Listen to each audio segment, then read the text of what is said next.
sure I did.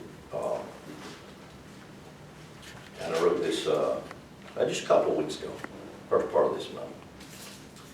And I don't title a lot of my little sayings or things that I write. I just write. And I title this one, Content Equals Intent. And so I want to just listen to this. It says, I have said this for 20 plus years, that the Bible is not, big emphasis on it, is not a book or books about a special chosen people or about a religious ideology or belief systems or doctrines. No, it's not about that. That's what every one of us are taught to believe that it's about. Those very things. Who is the special chosen people? The Jews, Israel. What are the doctrines? You basically could say 10 Commandments. Those are things we all taught, and we embrace it, and we have that deeply rooted in us and don't know that we have. There are things that are just there, and it's hard to, I mean, really, you can't get rid of them. They're there. You have them filed away in your filing cabinet called a memory. And there's a lot of things that we don't go back in that filing cabinet and pull the drawer out on memories, because a lot of them, we have them really deeply tucked away. All of us do. I don't care who we are. Things that happen, things that I'd rather forget and not remember and not pull it out. But it's still there. No, it's not about any of these things. It is a thesis about the temple, the house, the home, where the source, power, we have been taught to call it God, lives. So, to say that again, in prefaces what we are the home, we are the house, we are the temple, we are the tabernacle. We are the place that the source, i.e. God, built to house itself in. We're the home, and the Scripture tells us that. Even though we don't really embrace it that much, but many of us can quote it. Know you not that you are the temple of God. We can quote that, we say that, but sometimes in reality we don't really recognize it, or sometimes we don't remember it that well. So it's a book about the physical anatomy. It's about the biological structure of you and me. The greatest machine, and I do get phone calls about this. People who hear the CDs, pass them out. These CDs, they have lives of their own, and somebody will get one or hear one somewhere, and it's amazing how they get around. But I had people call me and say, how do you get that the Bible is a book about the physical anatomy? And I said, well, for me, it's not hard at all now. It was hard 20, 25 years ago. I didn't see that. It took a lot of study and a lot of research for me to begin to see that. And I began to see that physical characters represent different organs or different functions in the physical body. And the more I began to see that, the more I could associate what I'm saying. And I realized that's a large hurdle for anybody to come over, not jump over it, crawl over it, or try to climb over it. That's a tough one right there. I know it is. So, but this is how I have learned to view the Scriptures. To see this, or even to think like this, is almost impossible because of the way that we have been taught to view this phenomenal bit of literature that we call the Bible. We have been taught to read it as a history about a source or about this thing we call God or Father. And it's even hard to talk about this source that we call God without seeing this source as a Father. And that's generally how we approach it, Father. I do that myself, consciously and unconsciously. I just approach it that way, Father. And many times, whether it's a contemplation, a thanksgiving, or I'm begging. And I know y'all don't do that. Sometimes I'm begging God, Father, get really serious. Father, I need help here. We have been taught to read it as a history about this source that we call God, we call the Father, who created the human race, and then how the human race, disobeyed this father figure and this father figure's plans. So he, the father figure, cursed us. That's really a big one, ain't it? That's a good one. The Father cursed us. And okay, then bless God. You're going to live by the sweaty brow. You women are going to scream and cry having babies. You're going to have hell on earth because you didn't do what I told you to do. So now then the father figure, he's not too happy with you. Finally he says, to hell with all of you. I'm tired of you. I'm going to kill you all. And he says, no, I believe I got a drunk over here. I believe I'll savage him and his family. And his name's Noah. And after he got through all the mess, he got drunk. Now that's just about as bizarre as anything you can get. If you sat down and you got some real serious thought and you applied it to all of those ideologies that I just told you, to say that a creator would create it, then got mad because y'all couldn't do it, and then said, the heck with you, I'm going to curse you, and then decided, because you ain't even still going to work, I'm going to kill all of you. And we embrace that? I mean, we got some real problems. we got to really think. And here again, this is what I'm talking about. When I say content equals intent, if that's what you get out of this book, the content of this book, no wonder we get the intent that we get. No wonder we think about this source we call God the way we think about it. And so what I have strived to do in the last 20 or so years to reevaluate the content so that I can get the real intent. And that's what I do. That's how I research the Hebrew glyphs. That's how I research the ancient stories. Is I do it that way to find out what is the real content. And I do that because I ask the questions. I'm not afraid to ask questions. And I have asked questions. I have gone before this source, this Father, and just asked questions after questions. I have people who want to introduce different ideas to me, and I'm not afraid of a new idea. But I'm going to ask a lot of questions about it. I'm just not going to accept it, hook, line, and sinker. I'm not gullible. And I don't mean that to be that I'm from Missouri. I ain't never been, well, I've been to Missouri several times, but just because I'm from Missouri don't mean that I'm not going to ask a question. I want to know. I mean, that's been my plight in life. Got me in a lot of trouble with Dave because I wanted to know. And so, until we can redeem, that's my emphasis, until we can redeem this phenomenal story and its original content. And that's my quest right there, to redeem the story and its original content. I am of the opinion, again, this is like belly buttons, everybody's got one. My opinion is just simply this, that I could spend probably the rest of my life in the first 12 chapters of the book of Genesis and never really scratch all that's there. Because I continually uncover stuff. It's like, it just constantly comes out of there for me. So until we can redeem the content, we will not know the intent. And the word intention means plans, it means purposes, it means its meaning or its aim or its design. And so I am one that feels certain that we will find its aim, meaning, and design.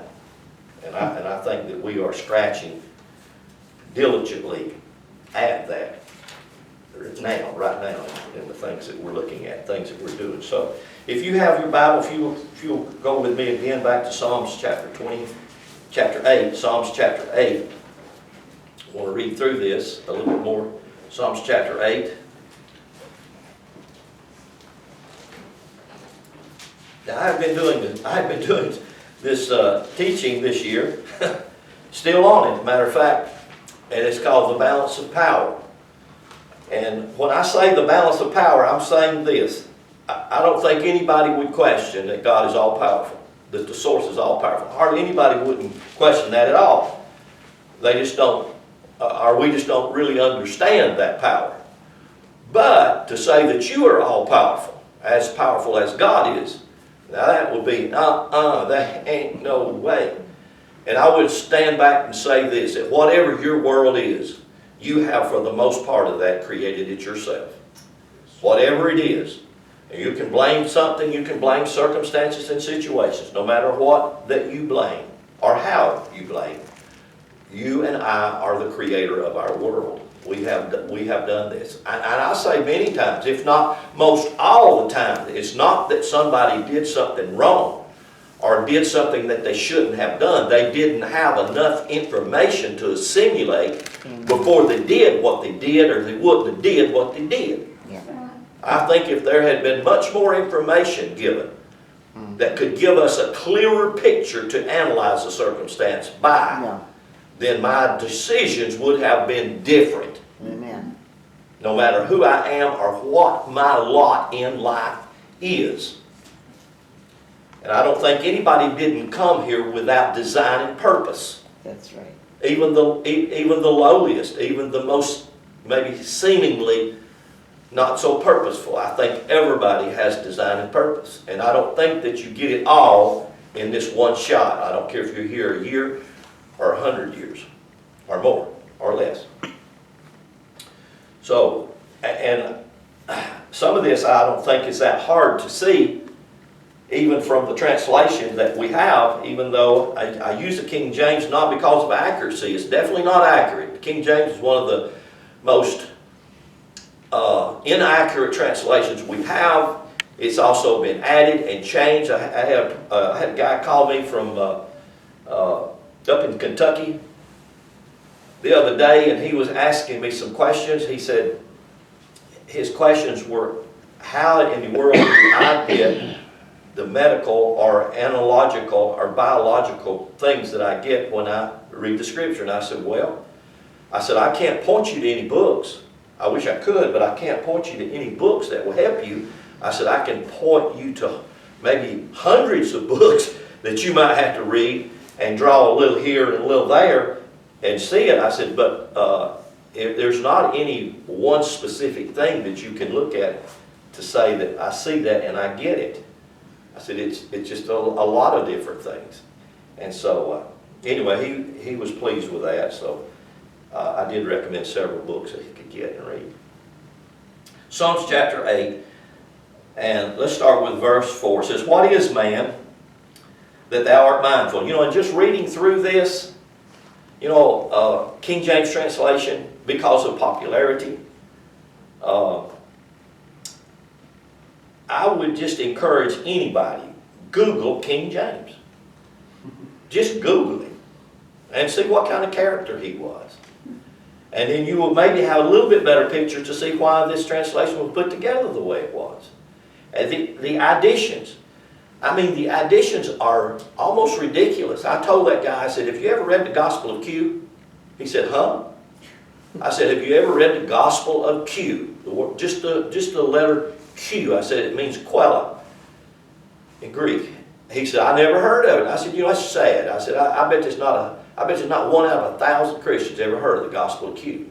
I said, the Gospel of Q actually predates Matthew and Mark, because Matthew and Mark don't even date back until the 5th or 6th or 7th century. And everybody thinks that there was somebody back in the very first century writing this down in Matthew and Mark and recording this as it was happening and unfolding. And yet you can read from Philo, who was contemporary with supposedly Jesus, lived in the same town, went to supposedly the same schools, and Philo never heard of Jesus. Only one book, one source that you can get and read from it, and it's a source that's not too reliable. In other words, it's had additions added to it. It has one line in it, in a book that's probably 800 to 1,000 pages. It has one line in one sentence that suggests that there was a contemporary character named Jesus. Just that one line.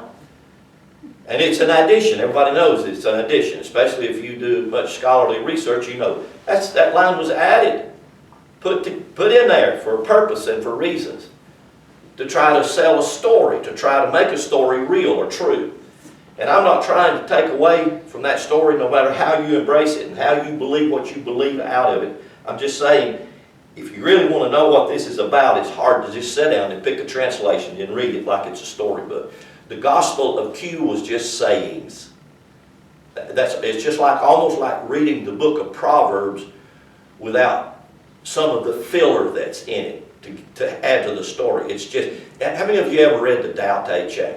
Have you ever read the Tao? 80 something phrases. I think there's 82 phrases. Some of them have three words in a sentence, and they're basically one sentence, hardly any more than 3 or 4 sentences in any of the sayings in the Tao. And that's probably one of the most profound pieces of document that we have available to us. And because it's Hindu or Buddhist, people say, oh God, that's of the devil. And it's not. It's a phenomenal piece of literature. The Gospel of Q are just sayings. And Matthew and Mark both built on those sayings and made stories around those sayings. So now every one of you can go get the Gospel of Q. When you speak of the Tao Te Ching, of course, he is not really as famous as Confucius, who we have all these famous Confucius sayings, because Confucius didn't want to follow the true path that Lao Tzu was spelling out. Yeah. So we hear all the time about Confucius. Confucius was a contemporary that really wasn't even a close contemporary. But that's the one that society, even the Far Eastern society, has let us hear. Well, you know, we have today going on in this country, in the West, especially in America, we have today a watered down, contorted, twisted version of what the Hindu scriptures really say.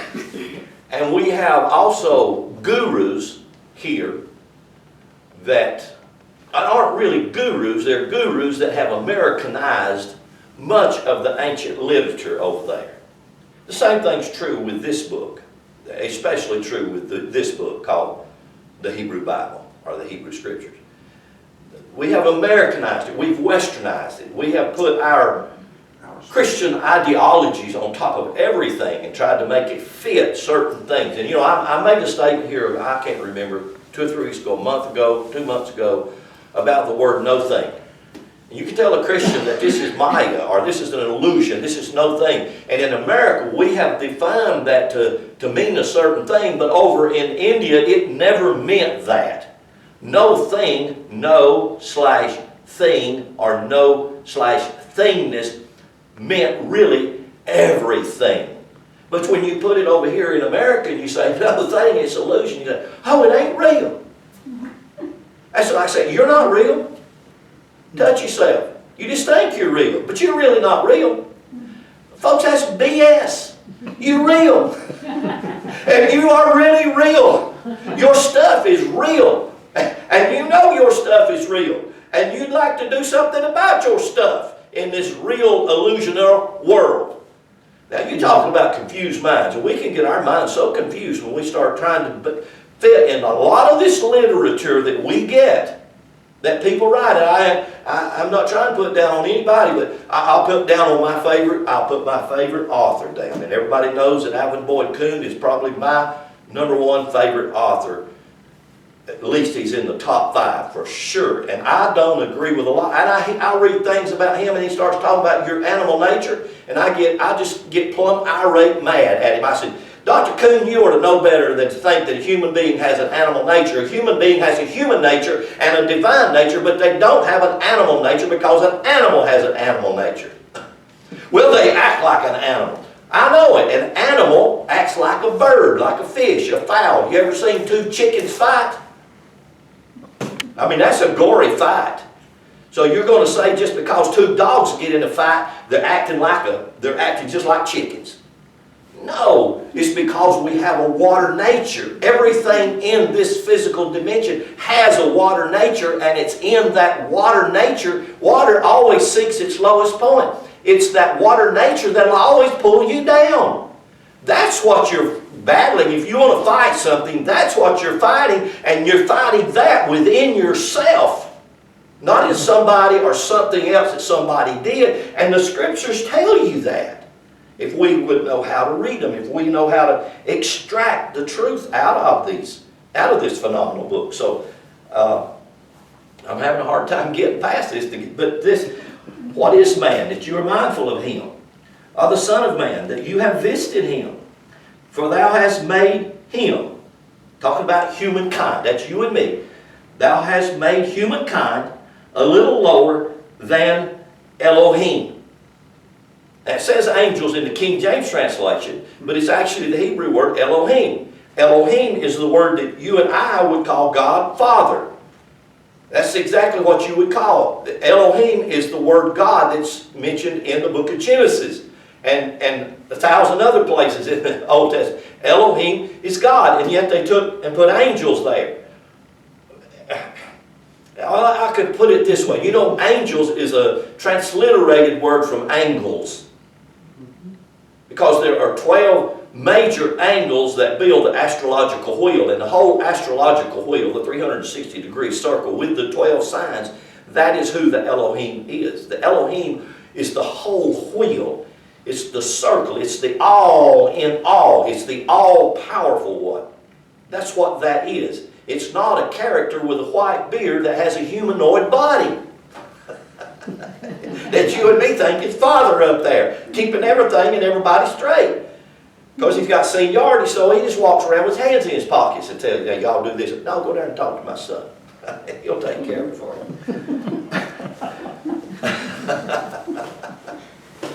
We do, don't we? Hey, verse 5, for thou hast made him, talk about humankind, a little lower than the angels.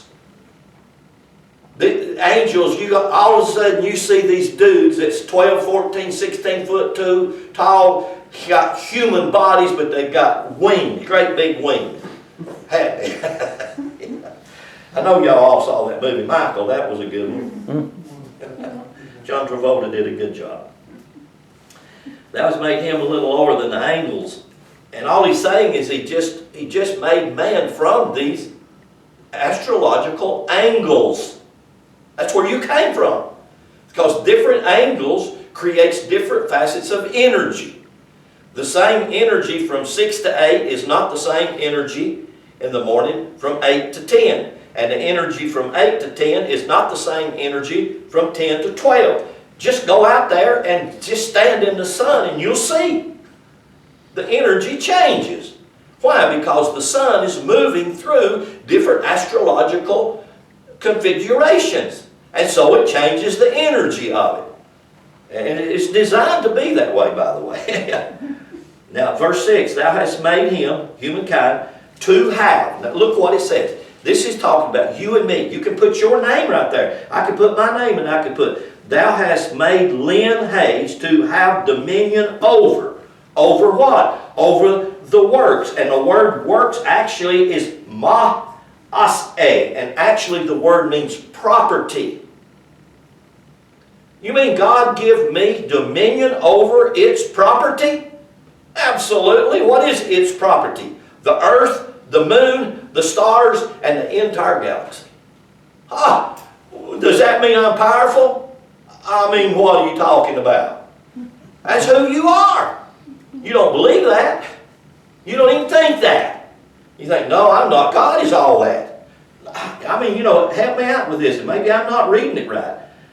Thou hast made him. Is that you and me? Mm-hmm. Huh? Yep. That's made him. That's you and me. To have what?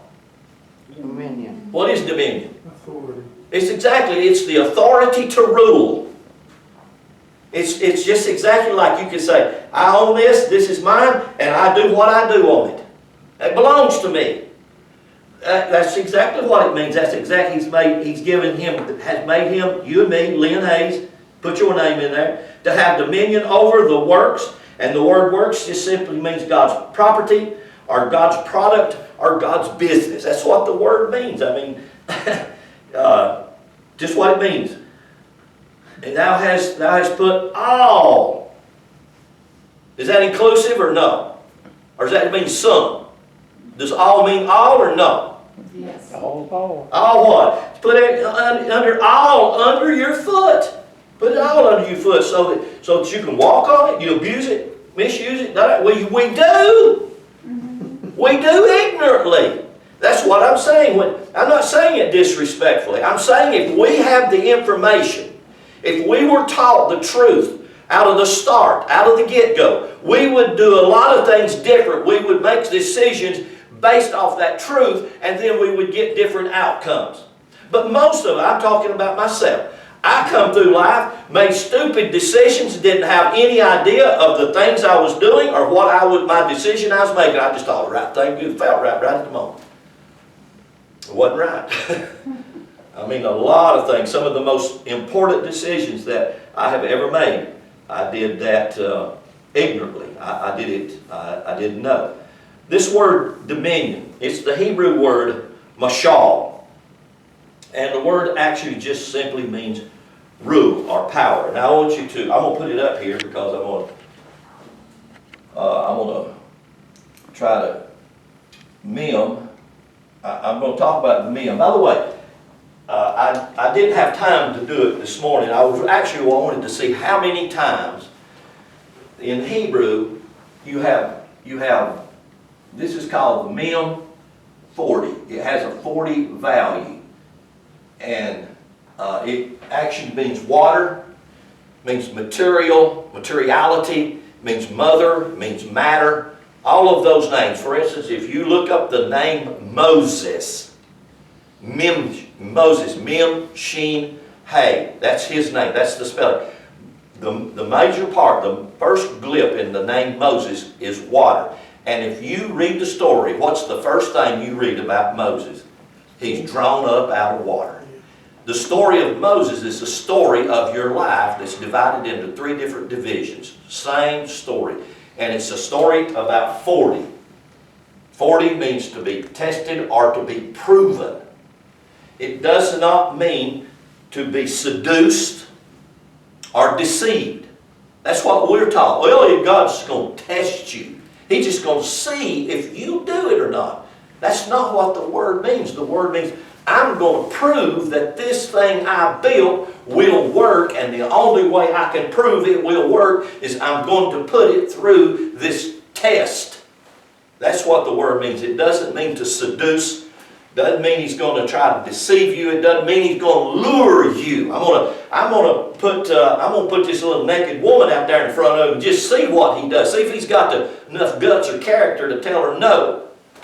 That's dumb. That is totally, that's not what the word means in Hebrew, to test or to prove. It means to take a water pipe and to put it together and then put water pressure on it to see if it has any leaks. That's all it's just going to see. You wire this house, throw the power to it, make sure everything's working.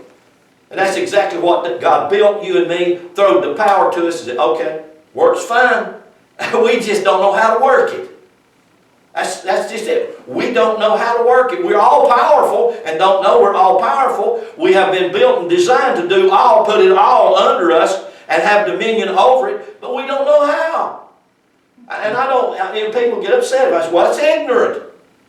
Ignorant just simply means a lack of knowledge. I didn't say stupid. We're not stupid, huh? Hello.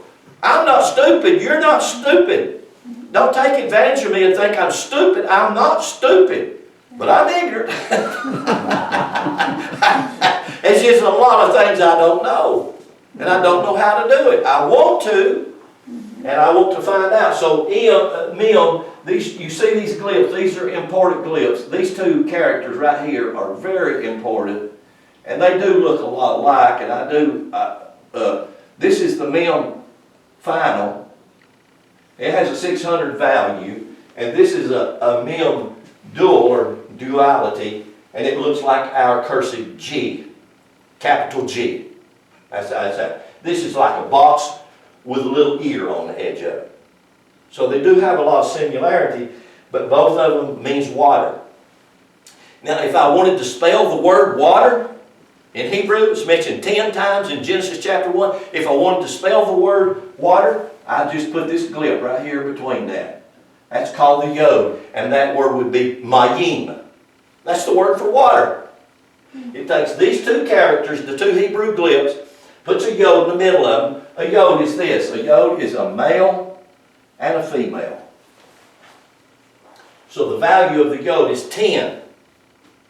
It's where God, as the androgynous one, God as androgynous, both male and female, split itself off so that it could create you and me.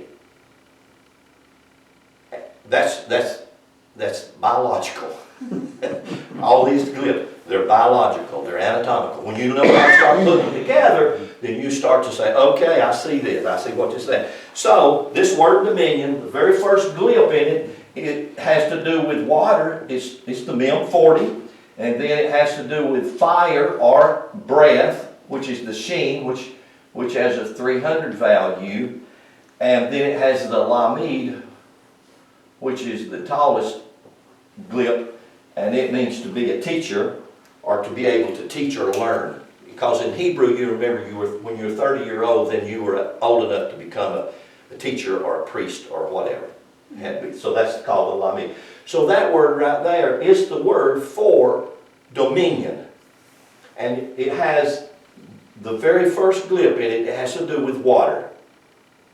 And dominion, you think of dominion, you think of power, do you not? So that's why I'm talking about the balance of power. If you can't balance the power of your materiality with the power of your spirituality, we will live chaotic. And we do. We do. Why? We just haven't learned to balance the power. Because the more we learn to balance the power, the more we will be able to take that power and do something about it, do something with it. This word, water, mayim. Now I want you to watch this. This is almost a pet peeve of mine. This is the word for water. Let me just put that up here on this side, water. That's how you spell water in Hebrew. Mem, yod, mem. Then all I have to do is put fire and breath on the front of it with a sheen. That's a 300, that's what that is. That's fire and breath. All I got to do is put that one glyph on that word, and now here's the word I've got now. Heaven. Heaven. Does heaven have anything to do with water? That's exactly what heaven is. Heaven is the balance of the waters from above and the waters from below. The waters from the above are divine, they're spiritual. The waters from below are material, they're human. And that's where it's at. Heaven is the balancing of the power of God that's in you, that created you, that you are.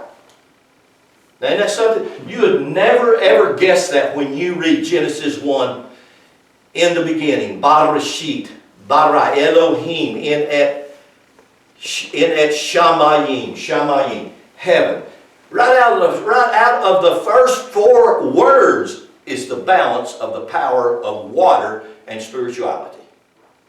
But we have never seen that. You know why? Because they always told you heaven was somewhere you're going to get to go to if you're good. If you're not bad, if you're not naughty, if you're good. If you ain't good, you don't get to go there, right? If you ain't good, where are you going to go? Hell. Huh? Hell. Hell? Oh, Beverly. Hell. Ooh. So if you're not good, you go to hell. If you're good, you go to heaven. Heaven, heaven, heaven. And if you're not quite good enough, you go to purgatory till your family pays you. That's right. Oh, yeah, till your rich uncle comes by and bails you out. That's exactly right. That's how that works. Okay, let me read you this note here. I've kind of worked at. There is a similar mega identity that formed all that we see, including ourselves. This mega identity would simply be Elohim. We call it God, okay?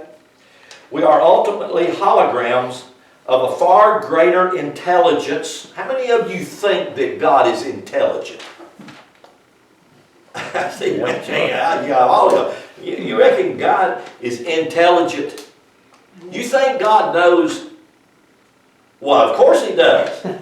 I mean, we'd be foolish to think God don't know. I mean, if God don't know, if God's not intelligent, if God did not build an intelligent design, we're in trouble. And I think we're in trouble.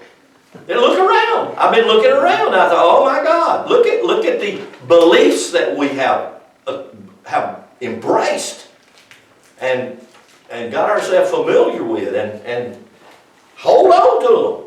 Yes, God is intelligent. God is very intellectual. God is very intellectual, knowing everything from the beginning to the end.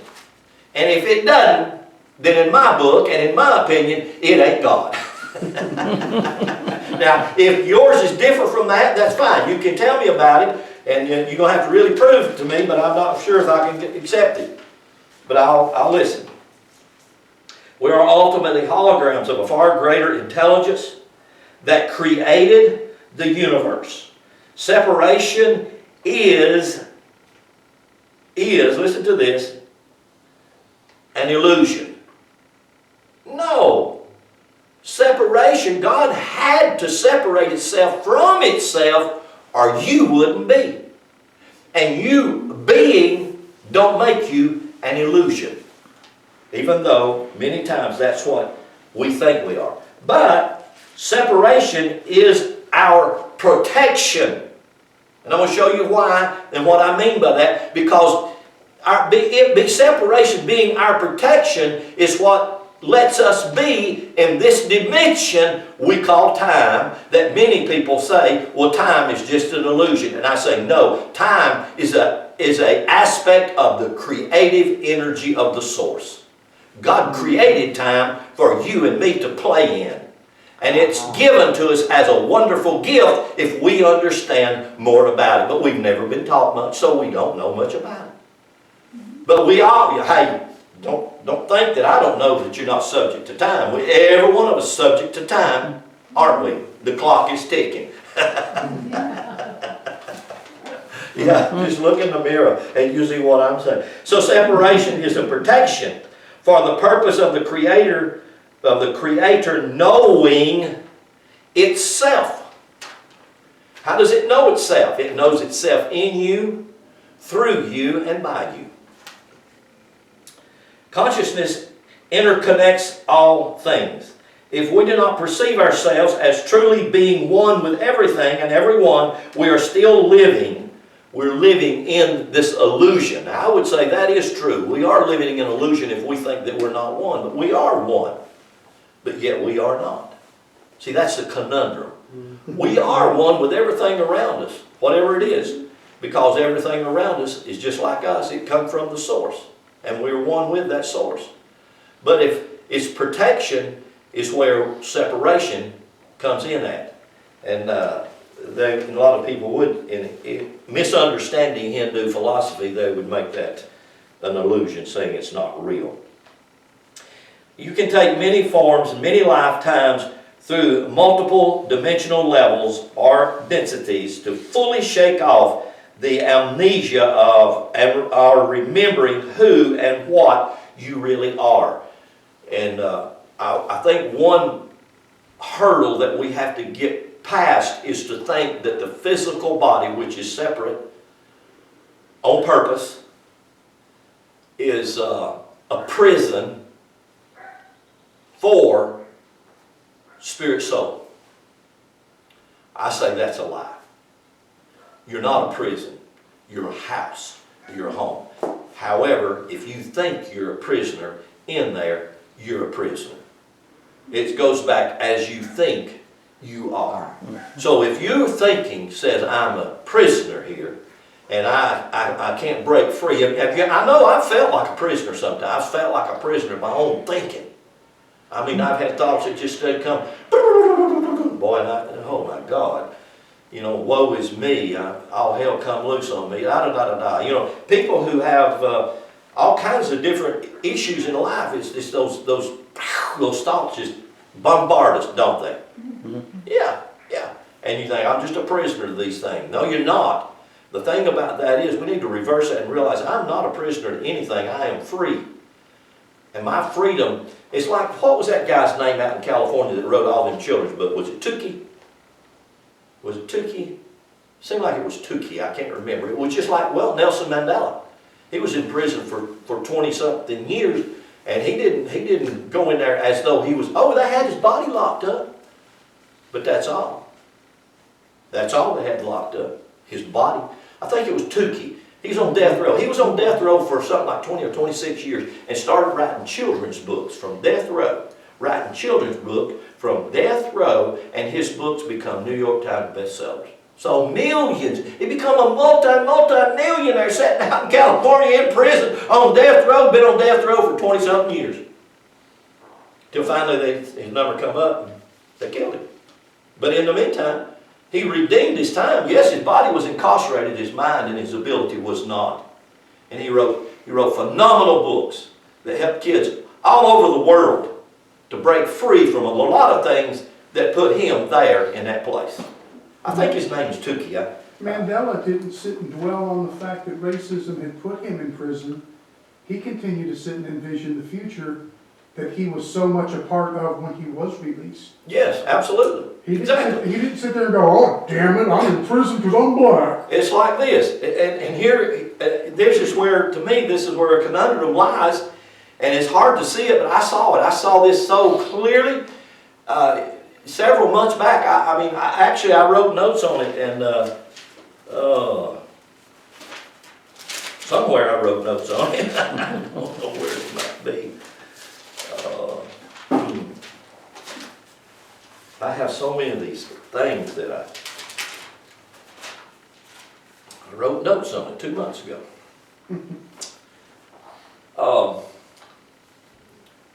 This source that we call God, I'm going to put God up there. Source, power, Father, anything, Creator. You put it one of your favorites in there. The thing about this source, this God, this Creator, is number one, it's timeless. Time has no effect on it whatsoever. It's not getting older, it's not getting younger. It just simply is.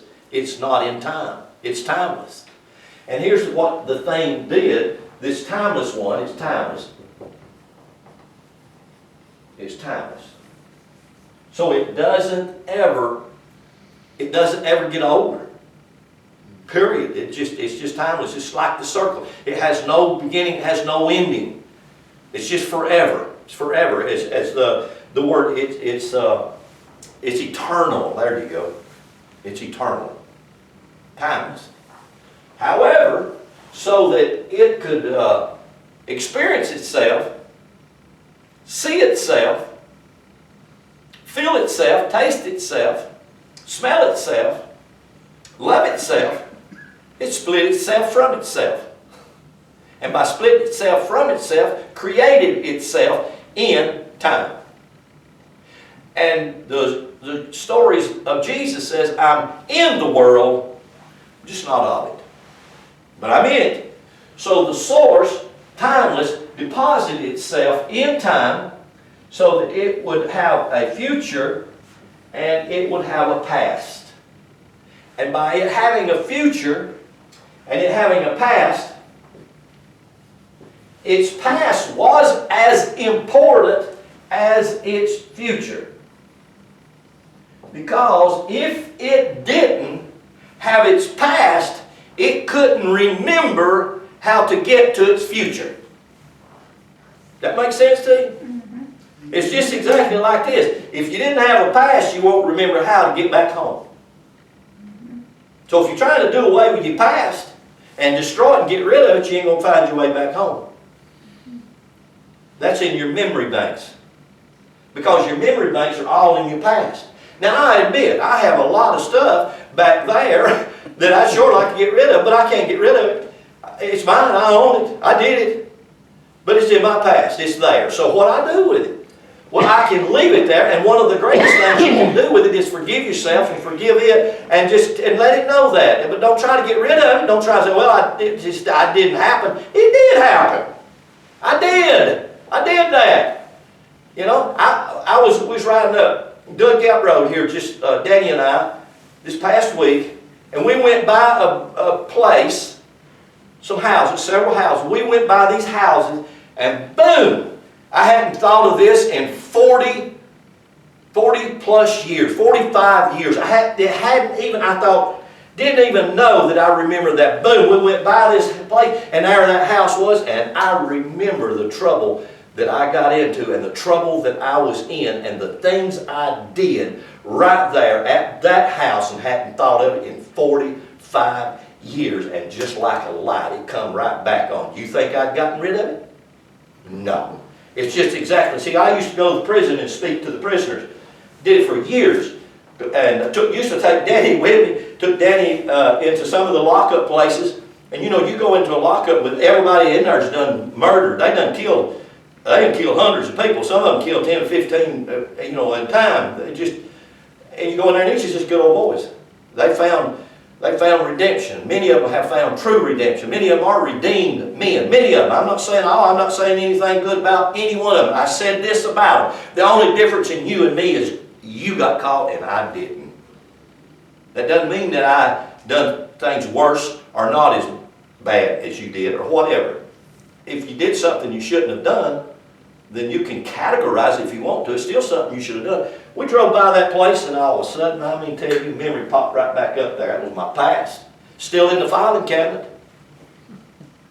But you know what I did 40-something years ago? I fell on my face and I said, God, I need help. I need help bad. And guess what? The source come there and I found help. I let that go. You know, I paid a penalty for it, whatever that was. Nevertheless, I didn't even realize I remembered it. Didn't even realize it until that happened. That was my past. Everybody has that.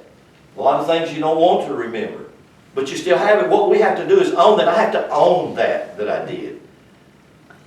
I have a future. This is a spiritual aspect. This past is my soul. This future is my spirit. See, the spirit knows and can see. The soul remembers and knows. Both of them, spirit and soul, are both designed of God to do specific tasks, each by themselves. The spirit is not your soul. The soul is not your spirit, but they are like the two sides of one coin. They do work corporately together. But there's just a humongous problem in the teaching that people think that they're the same thing. They're not the same thing. The spirit never, it's not locked into your past. This is where time exists. That's the horizon. That's the cross. That's where it's built. The time is built on a past and a future, and it's only made active by the present moment, right now. Because right now is where it's important. 5 minutes ago is not that important. 5 minutes from now ain't that important, because I can manipulate 5 minutes from now and be whatever I want it to be. I can change it. I can move it around and make it different. But I can't do that. What happened 5 minutes ago, it did. It was what it was, said what it said. Can't bring it back. Oh God, I wish I could. Have you ever had that? Oh Lord, I shouldn't have said that. I know, but I did. Yeah, we shouldn't have said it, but we did. Now, go with me to the book of, I got way off my path here. I don't even know where my notes was at that I was going to. Go with me to the book of Genesis. I said we'll stay forever in the book of Genesis. It's just meant to be that way. Genesis chapter 2.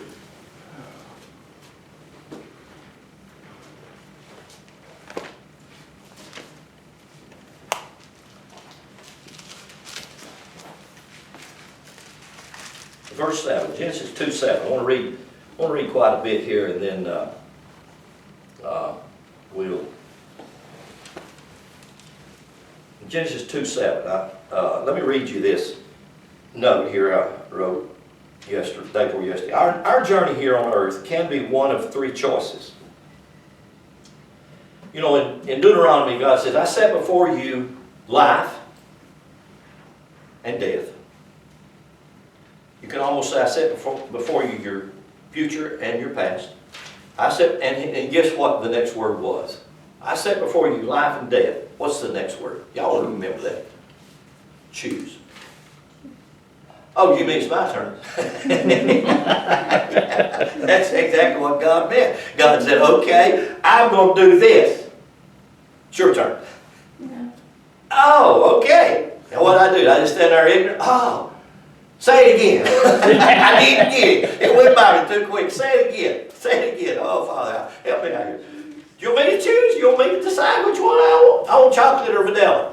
Yeah, I like them both. Choose. Make a choice. Well, that's life. That's life. Life is time. Life's not just the present moment. The present moment is what causes time to be alive. Without the present moment, there is no life in the past. There is no life in the future. It's the present moment that makes time live. And it's designed to be that way. Our journey here on earth can be one of three choices. Number one, it can be neutral, where you get nothing or very little from it. How is that? That's where people choose not to choose. Yeah. Oh, I know. Oh, I know a lot of us choose not to choose. What you going to do? Where you going to be? What are you going to do? Well, I just don't know. I can't make up my mind. There's a line from a song by the band Rush that says, if you choose not to decide, you still have made a choice. Absolutely. That's choice. It is a serious choice. So that's number one. Neutral. Number two, it can be held because of all of the pain that you inflict upon, that has been inflicted upon you, or that you draw to yourself.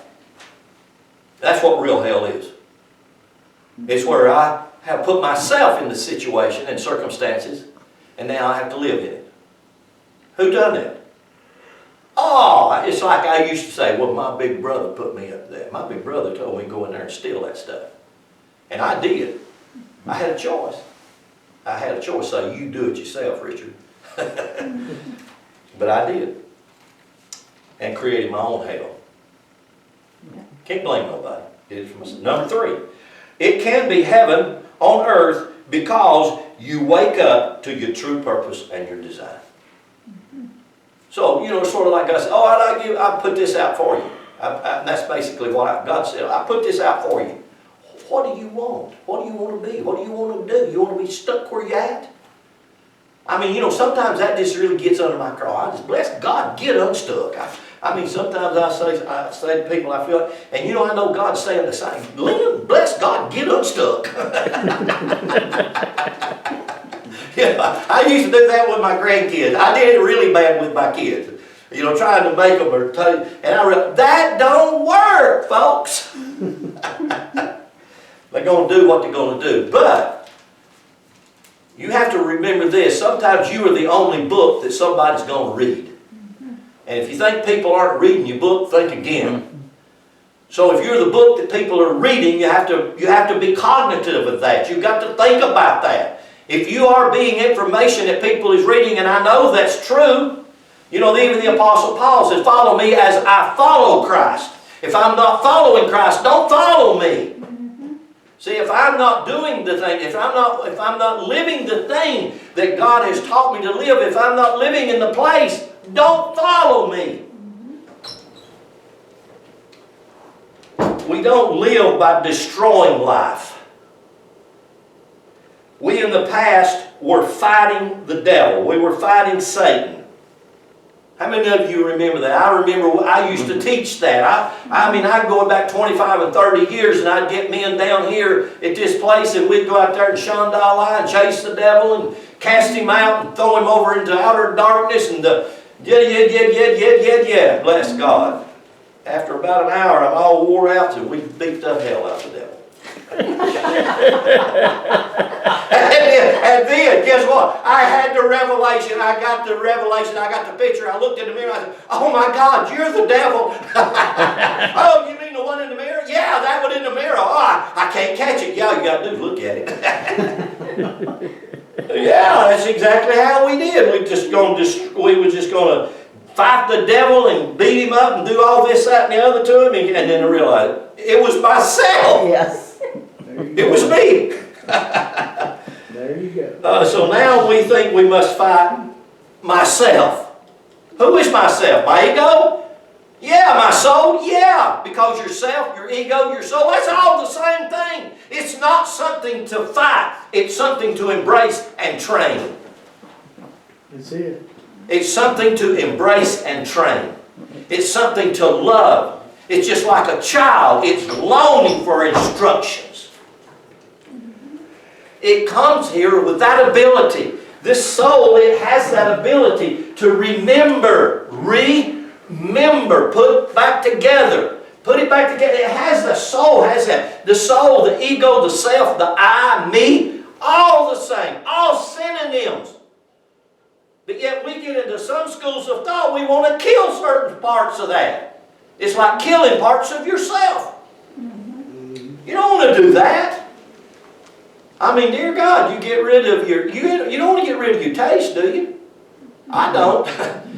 You want to gouge your eyeballs out because they looked at something they should have looked at? You know, you're going to poke them out? You think that's exactly what God meant for you? Do you think that's what the Scripture was saying? God said, poke you out. Cut your arm off. Cut your right one or your left off. It ain't going to do good. Now, you're going to look like a fool, aren't you? Poked out eyeballs and one arm gone. You might as well chop a leg off too. You're going the wrong direction. Mutilate your body. There you go. The very house God built. So we think that we have to fight all these things. No.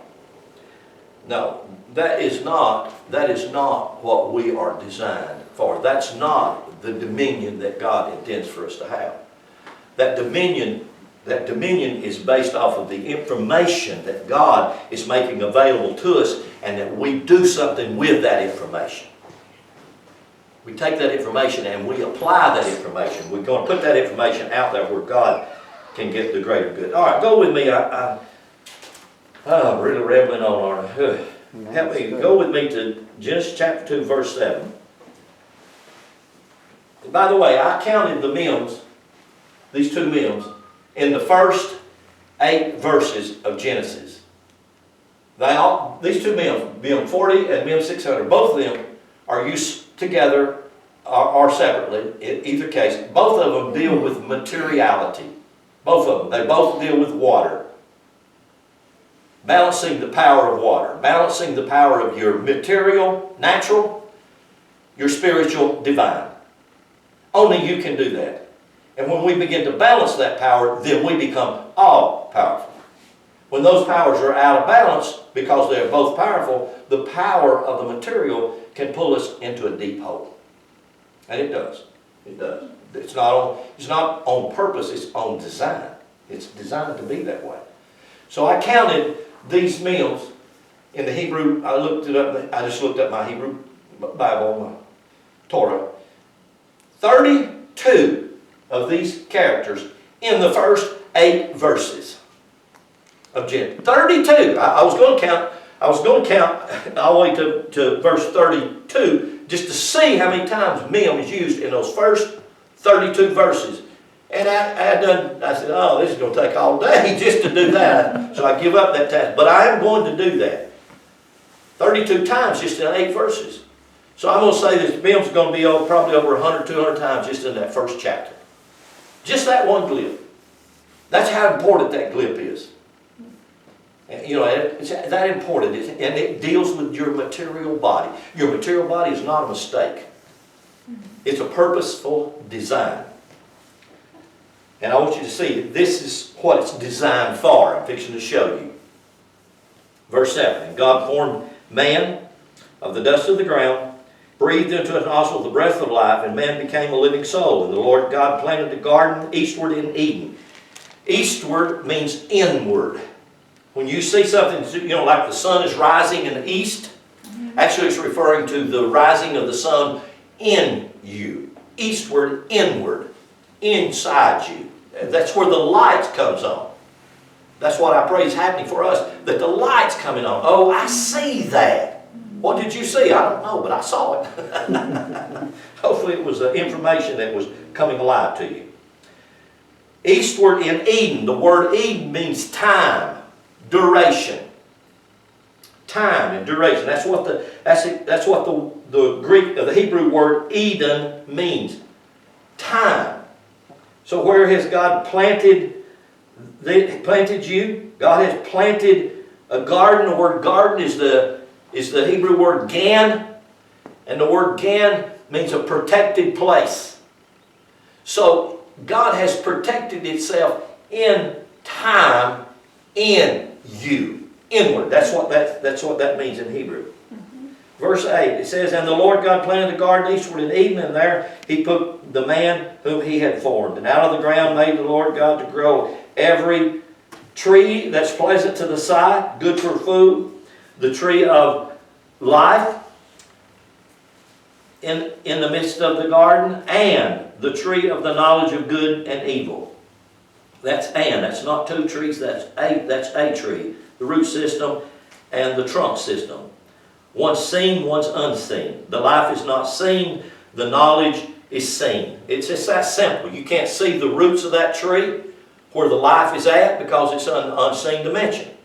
Can't see the roots of your life. Why? Because it's in the unseen dimension. It comes from the Spirit. But I can see the fruits of your life, and that's called the knowledge. It's just knowledge. I can see it, I can know.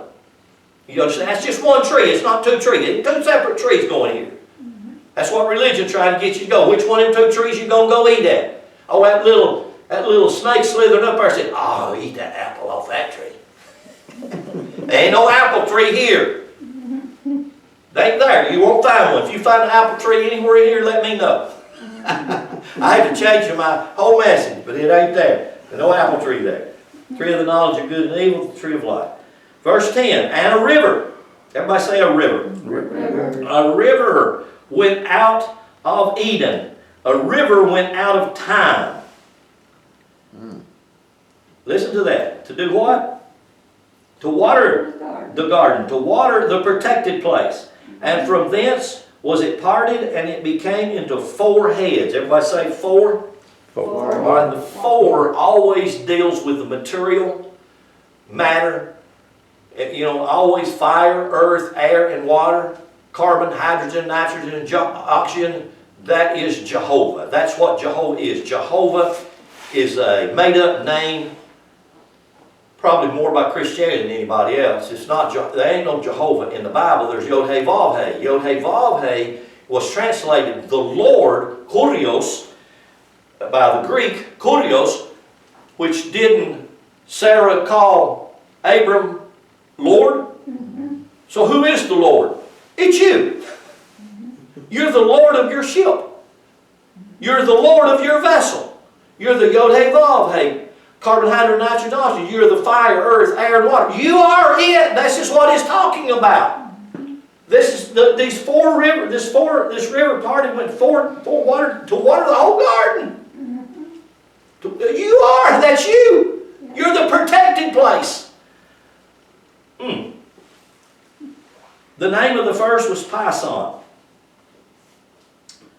That which comes the whole land. Oh gosh, my Bible is so rolled up I can't see it. The whole land of Havilah where gold. Verse 12. "And the gold of that land good. There is bdellium and the oxstone." And the name of the second river is Gihon. And the same, it encompasses the whole land of Ethiopia. And you know, since they put that word Ethiopia in there, do you know what these brilliant archaeologists and scriptural sages did? They went over to Ethiopia to try to find this. Oh yeah, ain't found it to this day. They can't find it. There ain't no four rivers there. There ain't no four rivers there. They said, "Wow, we got a problem. I wonder where them other three's at. I think it may have found two." Oh, I see that. Maybe there's a gully over there that used to be a river there, and now it's all sand's filled it up. It ain't there no more. You know, that's the dumbest thing we could have ever done and we bought it hook, line, and sinker when all they were talking about here is mythology. It is a fabulous story that once you start to see the truth of this story, it will light the fire inside you and you will see, oh my God, that's referring to me. These 4 rivers are flowing inside me. These 4 rivers, and I'm just going to disconnect here because I'm going to spend some time on these 4 rivers, the names, the places, the gold, the stones, all of the things about it, and show you how valuable, how precious, how God created you to be the marvelous creature that you are. And I'm going to close by reading this statement right here. But life in us manifests at 4 levels of consciousness. The 4 streams into which the river divides in Genesis is Gihon, Pison, Hiddekel, and Euphrates. In man, these are. Now I want you to get this, I want you to hear this. Because these rivers have significance to these things. Not only that, the four major fluids that are in your physical body. And your body has 4. Amazingly, your body has 4 major fluids in it to make it work, to make your body function. It's got 4 fluids. But it also, listen to this. These are, here's the 4. Sensation, emotion, thought, and spirituality. To follow life's drive, then, the mortal must come to know the multifarious intricacies of the operation in vast interrelationship of these 4 streams of his conscious life. And this is where, when you get into spirituality, you're going to have to get into psychology. Because the psyche deals very much with your soul and your ability to remember. That's where Carl Jung really changed the world as far as our psychological being. Carl Jung was brilliant. Not only was that, Carl Jung was an extremely spiritual man. He had the largest spiritual library of anybody in the world. I think his library is still phenomenal, intact.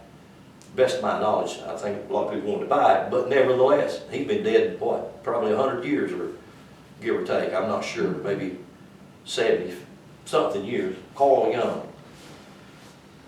This information that we see here, we begin to see that we are the garden, the Gan, in Eden, in time, because the timeless one lives inside you, not in your time, but in time.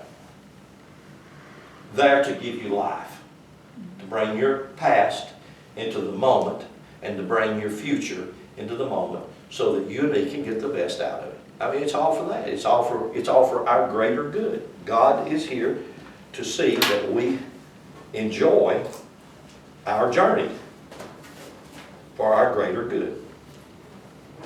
Amen? Okay, I will pick up here. Like I said, this is just kind of a scratch the scratch, but it's still balancing of powers.